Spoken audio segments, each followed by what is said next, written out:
So when I was working as a school counselor at a high school, I was doing group counseling. So in addition to working with students individually, we sometimes run small groups for Mm. students where we focus on one topic. So I was seeing anxiety come up a lot. And in this group, I had in the United States, we call them the ninth grade students. I had a ton of ninth grade students, which means they were 14, 15 years old. And it can be hard sometimes to get those students talking because they are being vulnerable with their peers. Sometimes they're peers that they don't know. They're not often their friends. They're just picked to be in this group because they're struggling with the same topic. So I I had some good group members who really would get the conversation going, which was super helpful for me because as a counselor, you need your clients to share or else it doesn't work. It's just the Yeah, counselor talking.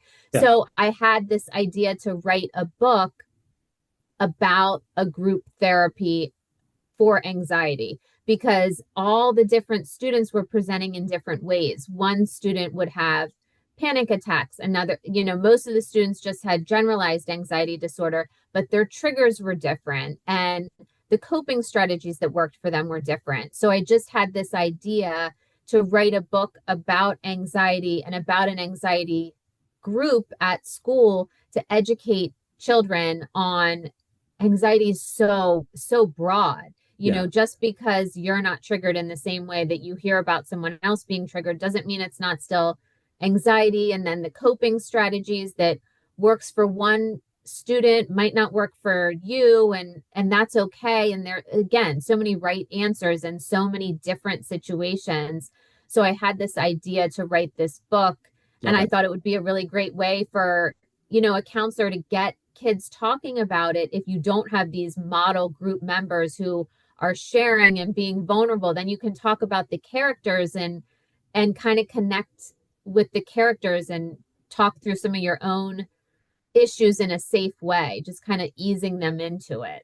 I So love that it. was my I mean, idea. there's a number of things I really like about that. One is this idea that because I think when people are anxious or depressed or have some other sort of mental health issue, and anxiety and depression are the common ones. They're the ones Yes. that most of us are going to experience at some point in our life.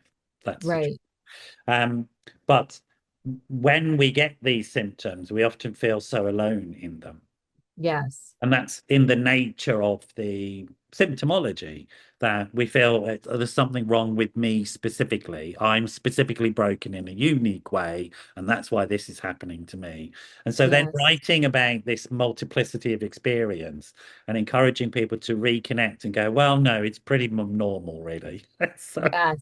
it's part of the normal experience of being a human being. I love that Yes. idea, that sort Okay, of good. normalization thing. And also turning them into characters. I mean, I'm trained as a drama therapist originally, and Oh, always interesting. when you give me characters, I'm like, yeah, that's right, let's do that. So the idea of the characters was rather than because you could have just written a textbook, right? Right. And describe these are signs and symptoms of blah blah blah blah blah blah. This is what you do, but you Yes. choose to write it in this way. Why in this way? What was sort of inspiring you to write characters that could be identified with? Because I felt like it would give the children hope and connection, and it would have them rooting for the characters and seeing that the character can do better by the end of the story by using some of the coping strategies and having hope that they can get better, because I feel like that's so much of mental health struggles is Yeah, if you don't have the hope that things can get better, you're not going to do the work to get yourself to a better place. So I yeah, thought the characters could take the children through that journey as they were reading about the characters and kind of root for this character who in the beginning wasn't sure if he wanted to join the group, and yeah, then all right. by the end it really was valuable. So I was I like, like that's that very hero's realistic. journey Yeah. experience. Yes. That's great. I mean, because that is literally the whole experience of childhood, isn't it? You're constantly on this journey of Yes. changing and evolution with no real sense of what the outcome is, even though the world tells you you should do. But actually, you got no idea.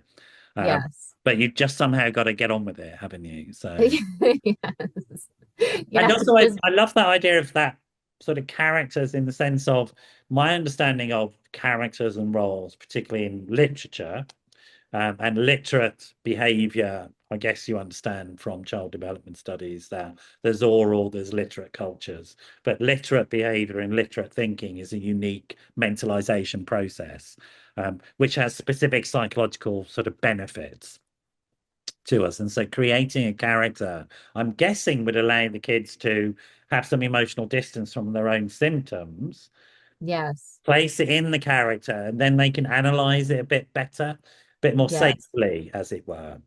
yes. And then they're not, then if they can talk about the character and the character's journey, they're putting themselves in that Yeah, position too, but not having to be vulnerable to talk about that's themselves. right. That's right. So it gives them this protection, I guess, that, Yes, but also just from their own thinking as well, because these topics, because we forget, I think, children can be overwhelmed, even if they're 14 or 15, they're still yes, children. yeah, That stuff overwhelms them, right? yes, And then having any sort of what I would call containment of that overwhelm allows the sort of cognitive processing functions to work. You're nodding away. Was that yes, part of your thinking then? yes, yes. That was part of my thinking that then they're seeing the options for this character Yeah, and they're learning without even knowing that they're learning. Because I think that's right. sometimes That's right. kids or people get resistant, like, well, it's never going to change. It's always going to be this way. And, Yeah, they get kind of afraid to try and afraid to hope. But I thought by taking themselves out of it, they can see the possibilities and they can see that's how that right. they can make their situation And better. it's that big conundrum, I think, in the work, which is that how do you work with somebody whose higher functioning is being shut down by their symptoms? Yes. And trying to find any sort of technique. And I think storytelling seems to me a really clever way of doing it.